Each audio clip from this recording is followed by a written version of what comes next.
الفاتحة. أعوذ بالله من الشيطان الرجيم. بسم الله الرحمن الرحيم. الحمد لله رب العالمين الرحمن الرحيم مالك يوم الدين. إياك نعبد وإياك نستعين. اهدنا الصراط المستقيم صراط الذين أنعمت عليهم غير المغضوب عليهم ولا الضالين. السلام عليكم ورحمة الله وبركاته. الحمد لله والصلاة والسلام على رسول الله سيدنا محمد بن عبد الله وعلى آله وصحبه ومن والاه.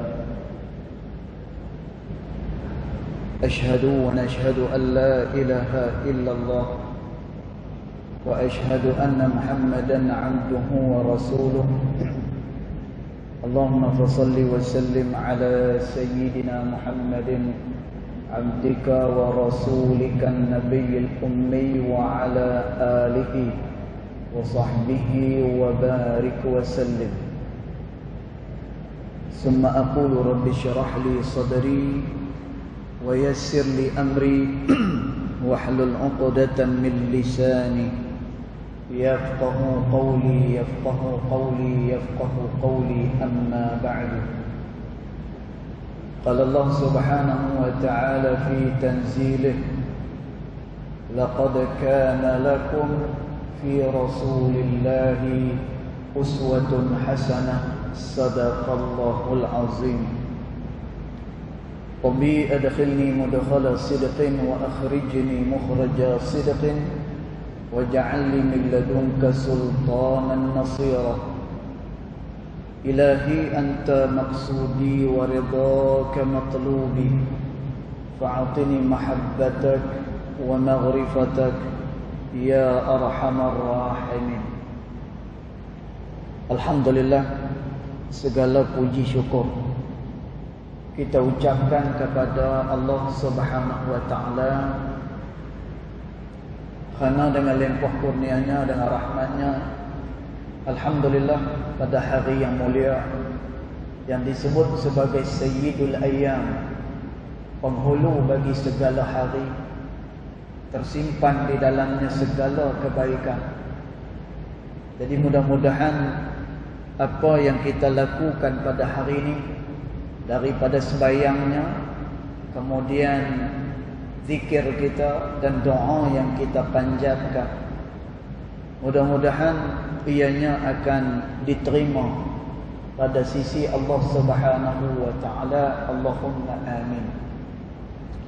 Tuan-tuan yang dirahmati Allah sekalian, pagi tadi kita telah menyebut antara ciri orang yang diberikan kebaikan oleh Allah Subhanahu wa taala.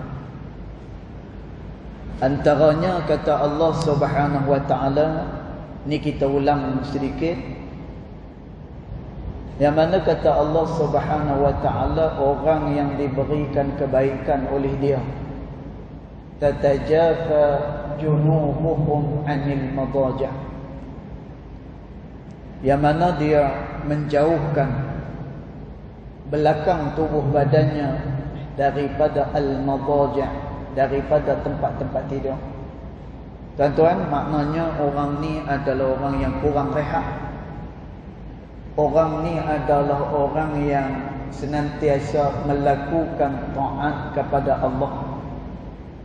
Orang ni adalah orang yang senantiasa berada dalam keadaan dia beramal kepada Allah Subhanahu wa taala.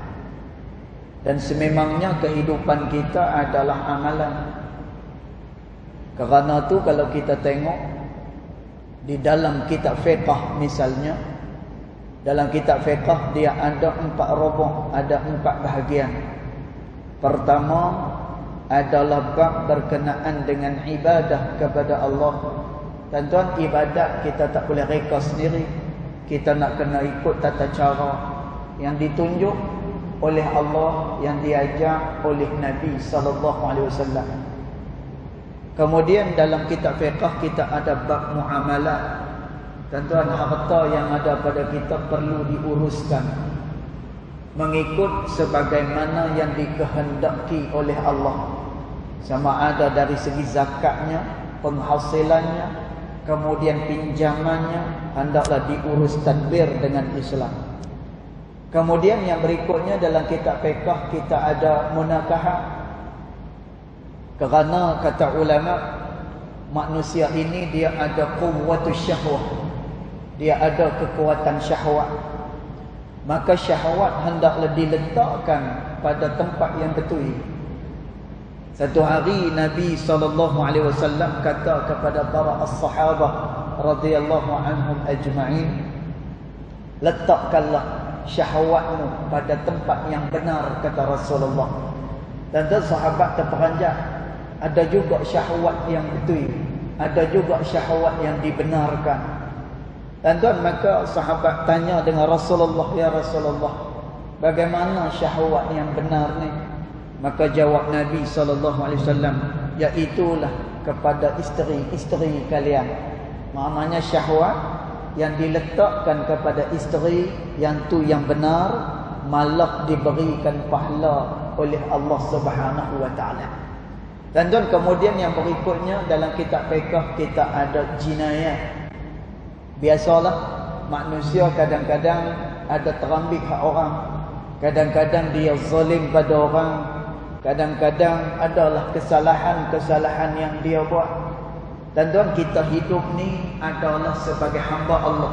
Dia bukannya hidup di hutan belantara yang tidak ada perundangan, yang tidak ada tertib. Kita hidup di bawah payung Islam.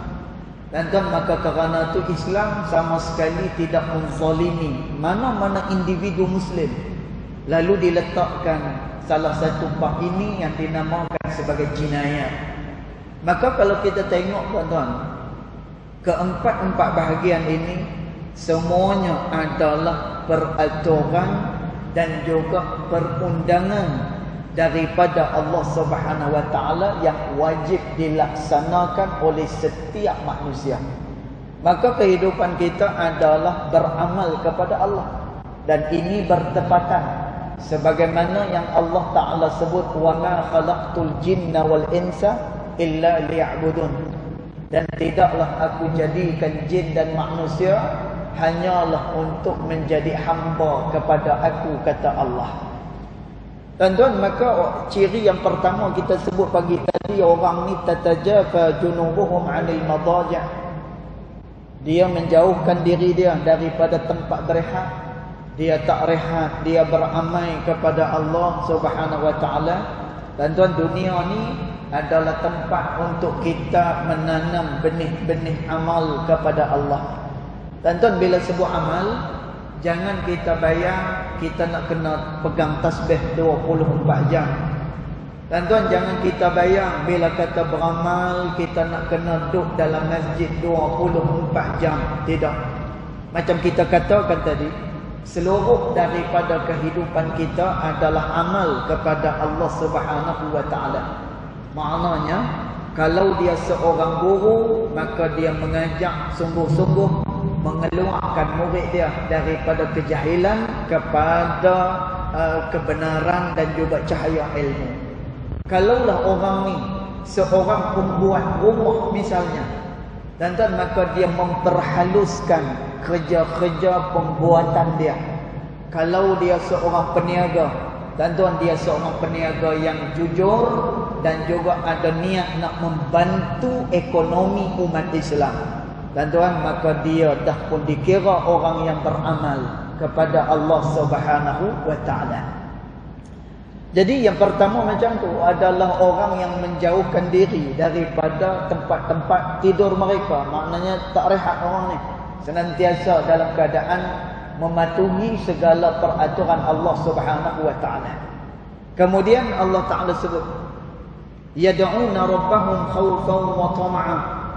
Dia senantiasa berdoa kepada Allah dalam keadaan takut dan juga tamak. Tamak dekat sini membawa maksud dia nak sangat-sangat apa yang ada pada sisi Allah Subhanahu wa taala.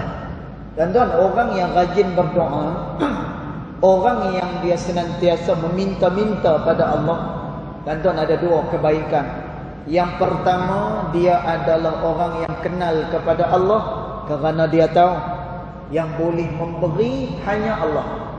Dia tahu segala yang dia dapat ni adalah daripada pemberian Ar-Razzaq, Allah yang memberikan rezeki.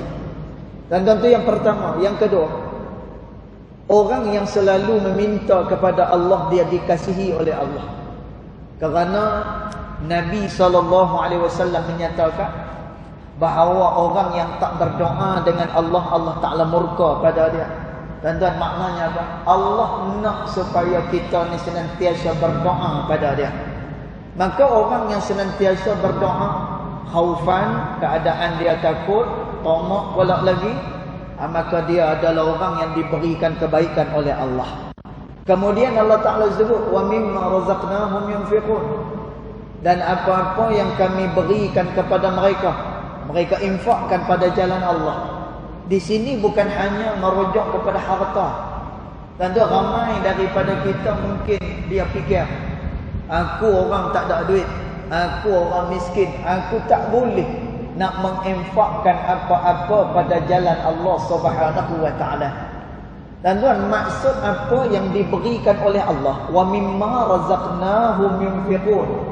Kalau kita tengok di dalam kitab Fathul Mubin yang dikarang oleh Al-Imam Ibn Hajar Al-Haytami. Al-Imam Ibn Hajar Al-Haytami rahimahullahu ta'ala menyatakan, sama ada pemberian itu adalah pemberian baik atau pemberian yang tidak baik, dua-duanya daripada jenis rezeki daripada Allah. Dan dua-duanya adalah rezeki. Cuma kita disuruh memilih yang paling baik, maka sudah tentulah kita memilih rezeki yang diredai oleh Allah Subhanahu wa taala. Maka cerita dia, semua pemberian adalah rezeki, pemberian daripada Allah. Maka Allah Ta'ala kata, wa mimma razaqnahum yunfiqun. Dan apa-apa yang kami berikan kepada mereka, mereka infakkan, kata Allah. Dan ramai daripada kalangan kita yang faham, bila kata infak ni dia mesti duit. Bila kata infak, dia mestilah wang ringgit kita, harta kita. Tak. Apa yang diberikan oleh Allah pada kita, wang ringgit, kederat kita, ataupun buah fikiran kita.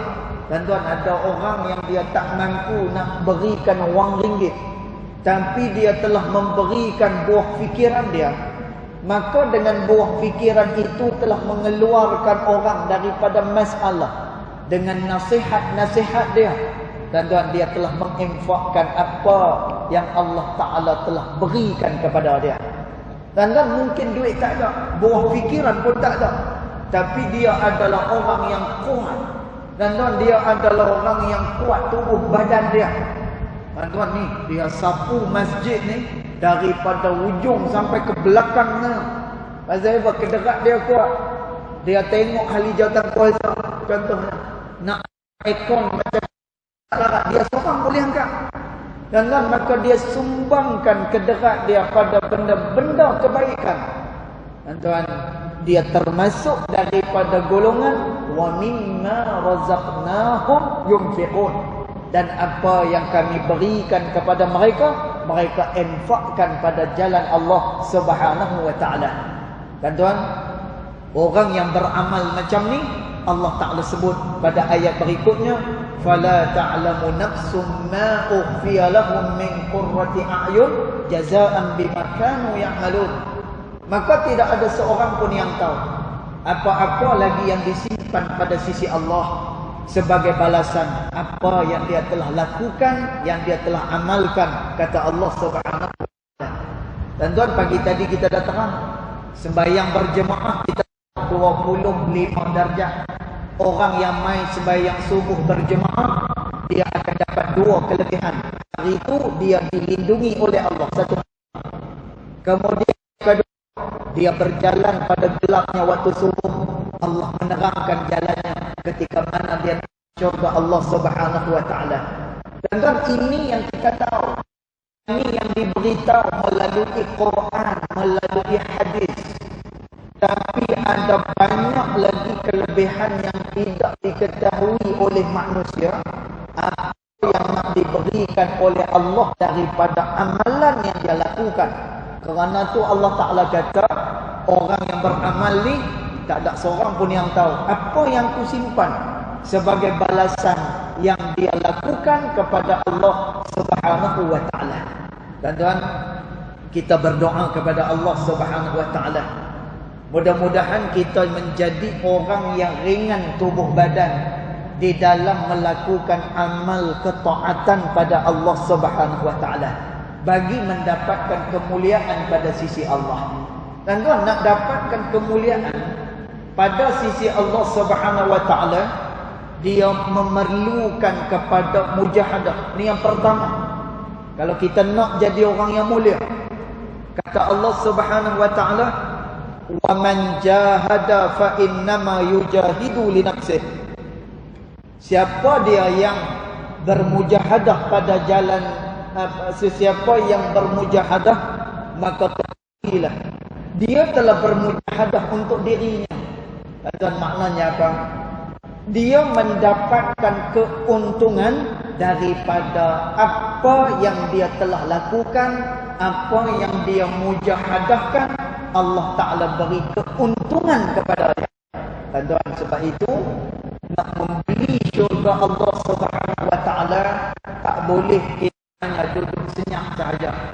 Tak boleh kita menuruti hawa nafsu kita yang senantiasa mengajak kita kepada perkara-perkara yang tidak baik. Dan tuan, dia perlu kepada perlawanan yang besar dengan hawa nafsu. Dan tuan, sebab itu Nabi SAW kata kepada Sayyiduna bin Malik radhiyallahu anhu, dan amalkan doa. Doa ni adalah untuk kita kuat dalam beramal kepada Allah. Dan kita jaga hubungan dengan Allah. Semua jaga hubungan dengan Allah. Sebab itu ada orang kadang-kadang bila datang waktu rasa tak nak semayang, pasal apa? Nak selesaikan kerja dia. Tuan-tuan, tanpa dia sedang, sembahyang itulah sebenarnya yang akan menyelesaikan segala masalah, yang akan memudahkan segala masalah dia. Dan jaga hubungan dengan Allah. Kerana itu kata Nabi SAW, "Arifillah fil raha." Hendaklah kamu kenal Allah Ta'ala pada waktu kamu senang. Waktu senang, waktu lapang ni kenal dengan Allah. Ya'rifuka fi syiddah. Dia akan kenal kamu, dia akan tolong kamu pada waktu kamu susah, kata Nabi sallallahu alaihi wasallam. Dan maka jaga hubungan dengan Allah. Maka Nabi sallallahu alaihi wasallam beritahu doa ni kepada Anas ibn Malik radhiyallahu anhu wa arda.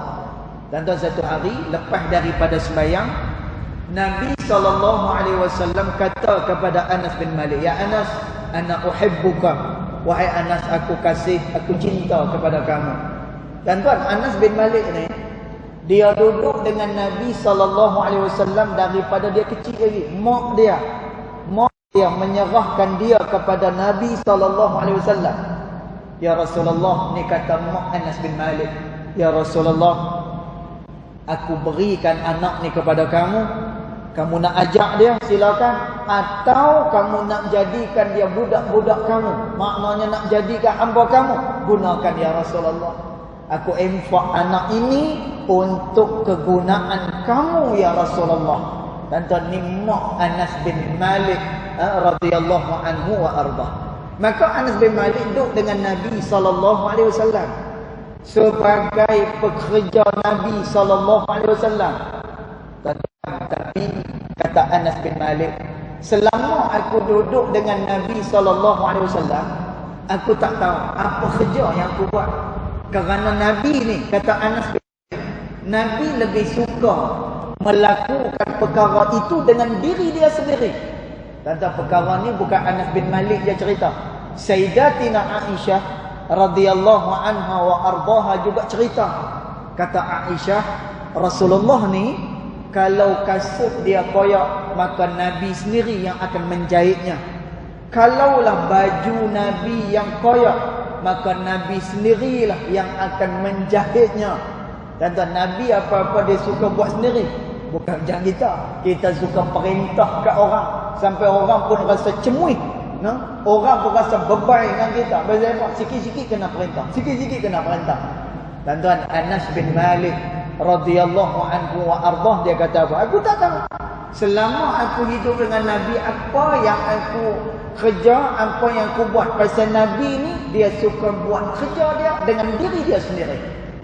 Tuan-tuan, lalu Nabi SAW kata kepada Anas bin Malik. Tuan-tuan, kata Anas bin Malik, kata Rasulullah, ana uhibbuka ya Anas. Wahai Anas, aku cinta, aku kasih pada engkau. Qul aqabas salat. Kamu sebut zikir ni selepas daripada salat. Tuan-tuan tak kira lah tuan-tuan nak letak kat mana, tapi bacalah zikir ni yang diajak oleh Nabi kepada Anas bin Malik. Zikir ni biasa dah kita baca. Allahumma a'inna ala zikrika wa syukrika wa husni ibadatik. Tuan-tuan, mudah je. Yang ni biasa kita duk baca, tapi fadilat dia dan amalan ni terus daripada Rasulullah sallallahu alaihi wasallam kepada orang yang dia kasih, iaitu Anas bin Malik radhiyallahu anhu wa arda. Dan sekali lagi, Allahumma a'inna ala zikrika wa syukrika wa husni ibadatik. Tuan-tuan, apa makna dia?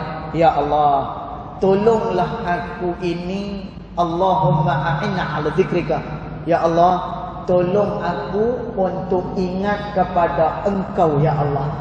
Tuan-tuan, kita minta tolong dengan Allah. Kenapa? Kerana perlawanan dengan hawa nafsu, perlawanan dengan kehendak manusia ni, dia merupakan perlawanan yang begitu besar dan juga hebat. Kerana tu kita kena minta pertolongan daripada Allah. Ya Allah, tolong kami untuk ingat kepada Engkau. Dan tolong kami supaya kami boleh bersyukur kepada Engkau ya Allah. Tuan-tuan, ramai orang yang dapat nikmat, dia tak bersyukur dengan Allah. Sebagai contoh, nikmat pi masjid, nikmat pi surau. Tuan-tuan, sebelum ni dia tak heran pun. Kalau Tok Bilal dia azan, kalau Tok Bilal dia panggil orang semayang, ada orang kuliah, dia buat tak herannya. Tuan-tuan, bila main PKP hari tu ni, katuk masjid. Bila main PKP, kuliah pun tak ada. Tuan-tuan, dia terasa rugi. Dulu tak nak masuk masjid, dulu tak nak pergi kat kuliah dan sebagainya.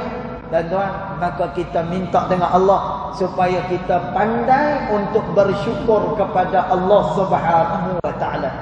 Kemudian wa husni ibadatik. Ya Allah, tolonglah kami supaya kami dapat memperbaiki ibadat kami kepada Engkau ya Allah. Tuan-tuan, selama ni kita tak pernah hirau, kita tak pernah ambil peduli macam mana kualiti ibadat kita kepada Allah Subhanahu wa taala. Sedangkan tuntutan-tuntutan dunia kita akan buat sehabis baik, maka apatah lagi tuntutan Allah. Mari kita kena muhasabah bagi elok kita punya ibadat dengan Allah Subhanahu wa taala. Tuan-tuan, bila mana orang ni dah bermujahadah, bila mana orang ni dia beramal kepada Allah, Allah Taala kata, "Walladzina amanu wa 'amilus solihati lanukaffiranna 'anhum sayyi'atihim wa lanajziyannahum ahsanal ladzi kanu ya'malun," kata Allah. Dan orang yang beriman dan beramal saleh, kami hapuskan semua dosa-dosa dia. Tuan-tuan, bila Allah Ta'ala hapuskan dosa kita, clear. Tuan-tuan, kita ni yang susah kerana dosa. Tuan-tuan, kita ni yang berat kerana dosa. Tuan-tuan, kita tak dapat rezeki kerana dosa. Sebab itu Imam Nawawi rahimahullah ta'ala menyatakan berkenaan dengan wabak penyakit. Tuan-tuan, kata Imam Nawawi, wabak penyakit ni dia mai adalah kerana dosa-dosa yang dilakukan oleh manusia kepada Allah. Tuan-tuan, kita tak boleh buat apa hari tu ni. Ada orang yang ada kerja, jadi tak ada kerja. Ada orang yang ada pendapatan, jadi tak ada pendapatan. Kita boleh pergi masjid, tiba-tiba tak boleh pergi masjid. Kita boleh kuliah, tiba-tiba tak boleh kuliah. Tuan-tuan, ini adalah kerana bizunubihim, kerana dosa yang dilakukan oleh manusia pada Allah. Tapi Allah Ta'ala kata, orang beriman dan beramal saleh, lanukaffiranna ankum sayyi'atihim, kami akan hapuskan segala kesalahan-kesalahan mereka dan kami akan beri kepada mereka sebaik-baik balasan, kata Allah Subhanahu wa ta'ala. Tuan-tuan, orang yang jaga hubungan dengan Allah Subhanahu wa ta'ala, kata Al-Imam Ibn Rajab Al-Hambali rahimahullahu ta'ala, dia dapat rasa nikmat itu sebelum daripada dia berada di negeri akhirat lagi dah. Tuan-tuan, atas dunia pun mudah, atas dunia pun tenang hati, atas dunia pun tak celahu, tak serabut dan sebagainya. Pasal apa? Ini adalah kesan daripada melakukan taat kepada Allah Subhanahu wa ta'ala. Jadi kita minta dengan Allah, mudah-mudahan kita diberikan kekuatan dan senantiasa diberikan keberkatan, kebaikan oleh Allah Subhanahu wa ta'ala, insya-Allah. Cukup dulu setakat tu tazkirah Jumaat kita. Mudah-mudahan ada manfaat daripada tazkirah petang ini. Yang baik datang daripada Allah Subhanahu wa ta'ala, yang tidak baik datang daripada kejahilan diri saya sendiri, walaupun hakikat kedua-duanya datang daripada Allah Subhanahu wa ta'ala. Bismillahirrahmanirrahim. Alhamdulillahirabbil alamin. Wassalatu wassalamu ala asyrafil anbiya'i wal mursalin wa ala alihi wa sahbihi ajma'in. Allahumma ighfir lana ma akhta'na wa ma ta'ammudna wa ma asrarna wa ma a'lanna wa ma anta a'lamu bihi minna, antal muqaddim wa antal muakhir. La ilaha illa anta subhanaka inna kunna minadh dhalimin. Wa sallallahu ala sayyidina Muhammad wa ala alihi wa sahbihi wa baraka wa sallam. Walhamdulillahi rabbil alamin. Wallahu a'lam.